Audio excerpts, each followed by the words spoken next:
سلام بیننده ارجمند، تحولات تازه تاجیکستان و جهان را در برنامه اخبار آزادی منظور شما میکنیم. امروز سه‌شنبه 21 سپتامبر. حالا توجه کنید به سرخط موضوعهای برنامه امروز. در مراسم در تاجیکستان برهان‌الدین ربانی رئیس جمهوری سابق افغانستان را که 10 سال قبل مرگ طلبی طالب در خانه‌اش کشت یاد کردند. او در اوج قدرت مانند رئیس جمهور غنی فرار نکرد و مردمش را در وضعیت بد قرار نداد. ادامه ماجرای تجاوز پسری 13 ساله در ناحیه رودکی. همسایه‌ها یکدیگر را به تهمتگویی ضد هم عیبدار می‌کنند. نشده همی کار نشده نمیخوام که همی کار شود. فرزند ما بیگناه است. فرزند هم بیگناه است. رئیس نو آمد و قرار رئیس پیشین را بیکار کرد. تصمیمی از نو تقسیم کردن زمین‌ها در مومن آباد اعتراضی ساکنان را به بار آورد. در مدت 3 روز زمین را گفتن ای خوزو با تغا را دادن. خوزی میگن که شما با سود مورا اخمو کی را دستوتیم؟ مورا رئیس نوهر دستوتیم. امروز در سفارت افغانستان در شهر دوشنبه مراسم یادبود برهان‌الدین ربانی رئیس جمهوری سابق و رئیس شورای عالی صلح افغانستان دایر شد. ربانی 10 سال قبل در خانه زیستش از سوی یک پیروی مرگ طلبی طالبان که در سله‌اش مواد منفجره پنهان کرده بود کشته شد. برهان‌الدین ربانی را در تاجیکستان اکثریت میشناسند و نامش را گرامی می‌دارند. همکارانم شهلا عبدالله و علیشیر ظریفی در این مراسم شرکت داشتند و این گزارش را تهیه کردند که حال آن را منظور شما میکنیم.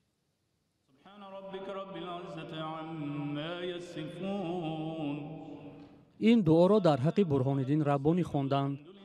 از درگذشت رئیس جمهوری پیشین و رهبر شورای عالی صلح افغانستان 10 سال سپری گشت.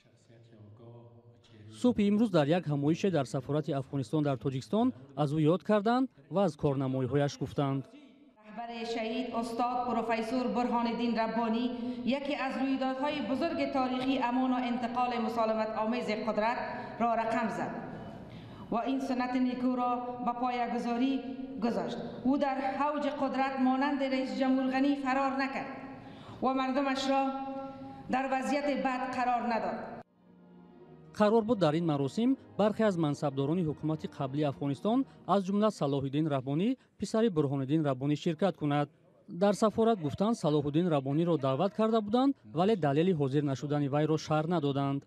برهان‌الدین ربانی را که رئیس شورای عالی صلح افغانستان بود ماه سپتامبر سال 2011 یک عضو طالبان که خود را قاصد صلح آنها معرفی کرده بود در خانه‌اش در شهر کابل کشت. نماینده گروه افراطی که حالا افغانستان را در دست دارد.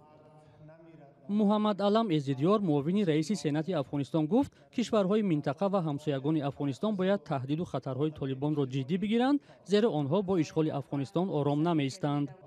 اینا پدیده قابل اعتماد نیستند. اینا ابزار هستند برای تهدید منطقه. اینا ابزار هستند برای استعمار کشاندن منطقه و از جمله افغانستان. اینا ابزار هستند تا اینکه تهجر، افراطگرایی را، تروریسم به دنیا صادر بکنند. سفیر افغانستان در تاجیکستان از محمد علم ازیدیار معاون سنات افغانستان خواست وکیلان پارلمان افغانستان با برگزاری جلسات در برابر حکومت اعلان کرده طالبان واکنش نشان دهند. از پارلمان افغانستان تقاضا میکنم که لطفاً اجماع خود را به وجود بیارند. جلسات خود را در گوشه خاک افغانستان یا بیرون از افغانستان سمت سو بدن تا این حکومت متعجر طالبانی را کسی به رسمیت نشناسد. برهان‌الدین ربانی سال 1993 پرزیدنت افغانستان شد. طالبان سال 1996 حکومت او را از کابل بیرون راندند و کشور را به جنگ دوامدار کشاندند. برهان‌الدین ربانی در تاجیکستان هم محبوب و نامش معروف است. حکومت تاجیکستان در اول ماه سپتامبر و برهان‌الدین ربانی و نیز قهرمان ملی و وزیر سابق دفاع افغانستان احمدشاه مسعود اردن درجه اول اسماعیل سامانی داد. در ادامه موضوع افغانستان همکاران ما صحبت داشتند با احمد ولی مسعود یکی از نمایندگان جبهه مقاومت ملی و عمک رهبر جبهه احمد مسعود و درباره جنگ آنها با طالبان پرسیدند. همکاران ما اکرم عبدالقهار از تلویزیون نسته شفریه در این مصاحبه نخست از احمد ولی مسعود درباره کجا بودن خود احمد مسعود پرسید. بله، بسم الله الرحمن الرحیم. بله، اونا زنده هستن جایش محفوظ است و انشالله که پیامش به زودی منتشر میشه. در افغانستان قرار دارد یا به کشور خارج هجرت کرده؟ جایش محفوظ است، به خاطر مسائل امنیتی گفتن نمیتوانیم، اما جایش محفوظ.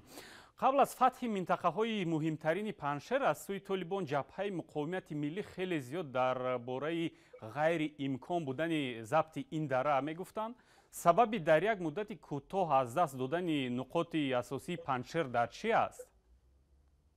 خب ببینید، یک قوت تقریبا از 33 ولایت افغانستان جمع میشه در مقابل یک ولایت و همچنان گروه های تروریستی خارجی که متعلق به کشورهای منطقه میشدن، اینا جمع میشن در مقابل یک ولایت، یک مقدار زیاد سلاح و مهمات و امکانات میارن و بالاخره بعد از یک هفته 10 روز میتونن که خود خط جبهه را بشکنانن، اما پنشیر مکمل گرفته نمیتونن. فعلا مقاومت وجود داره و پنشیر اکثر مناطقش در دست مقاومتگرا هستن و انشالله که مقاومت انتشار پیدا میکنه در بسیاری ساحات دیگه افغانستان. آقای مسعود، شما بخشی سیاسی جبهه مقاومت ملی رو در اختیار دارید و کارهای سیاسی میبرید. آیا عبدالرشید دوستوم، کریم خلیلی، محمد محقق، عطا محمد نور و دیگر سران جبهه مقاومت اول با شما در تماس هستند؟ تمامشان با خود رهبری جبهه در تماس هستند و انشالله الرحمن شما به زودی میبینید که در واقع یک مقاومت همه شمول در تمام افغانستان جای میگیره. همگی مصمم بر مقاومت هستند، جوان هستند. یادمان باشه که در افغانستان فعلا مقاومت یک دایره مردمی شدن. یک گروه به نام طالب آمد مشتشان باز شد و فهمیدن که غیر از جهل و جنایت هیچ چیزی ندارن و غیر از بعضی گروه‌های تروریستی که اینا به کار میبرن چیز دیگه ندارن. نه اینا حکومت داری کرده میتونن، نه خدمات اولیه ارائه کرده تانستن، نه در واقع تانستن سیاستی که انسانی باشه اون را آماده بکنن. در واقع هر روز به جنایت ادامه میدن. پس همه مردم افغانستان، زمینی تمام رهبرای بودن، جوانایی که هستن، زنان افغانستان، همشون در واقع جزء کلان مقاومت هستند. در اون قسمت هیچ شک نداشته باشید. بیننده ارجمند، شکل کامل این مصاحبه را در سامانه رادیو آزادی CW azadi.org و صفحه آزادی ویدیو در شبکه اجتماعی یوتیوب می توانید تماشا کنید.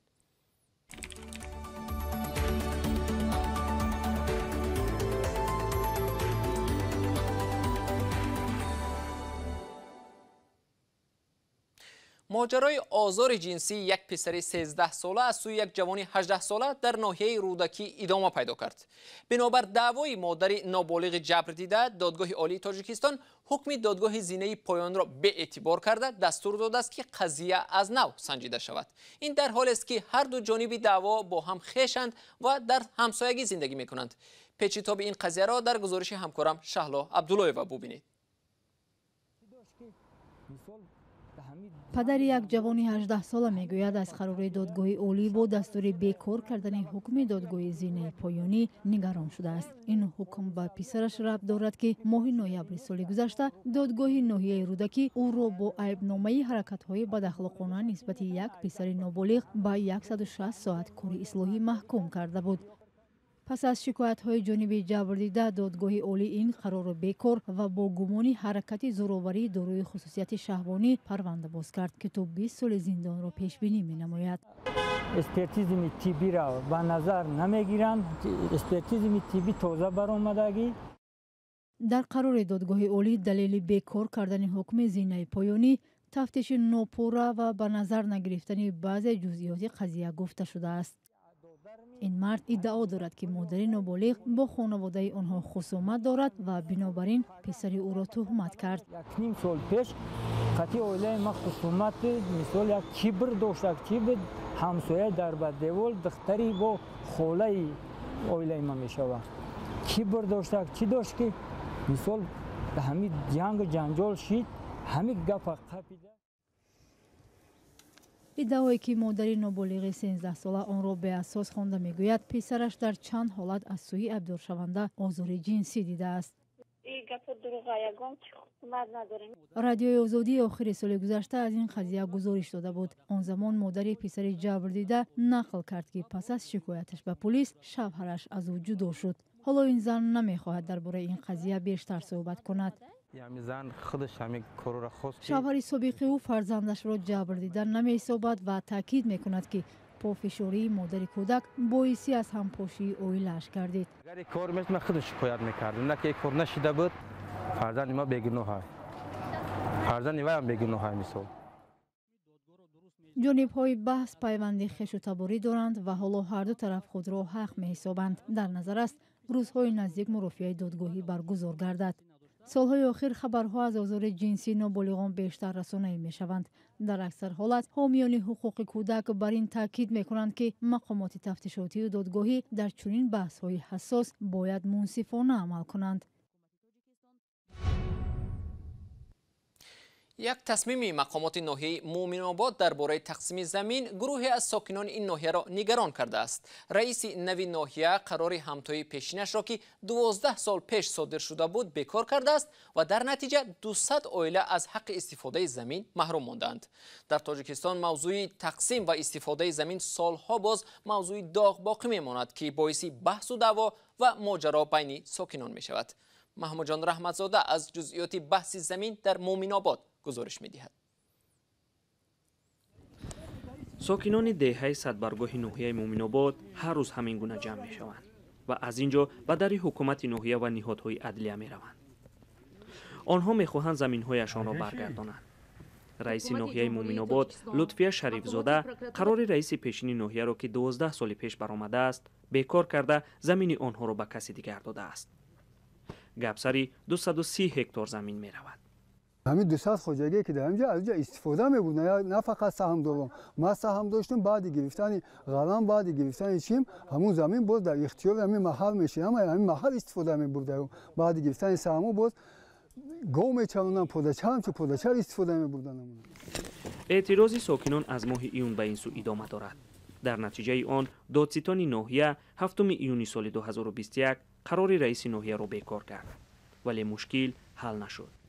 اول مقصد کردیم که همین گپ همین ناحیه نبرید. ما برای ناحیه مومن‌آباد مخری کردیم. همین 60 نفر آدم رفتیم مخری کردیم که همین سهم زمین ما را بیو بتیم گپ ما باید اونجا نرود. و وعده کرد که ما را 2 روز سراغ بتین.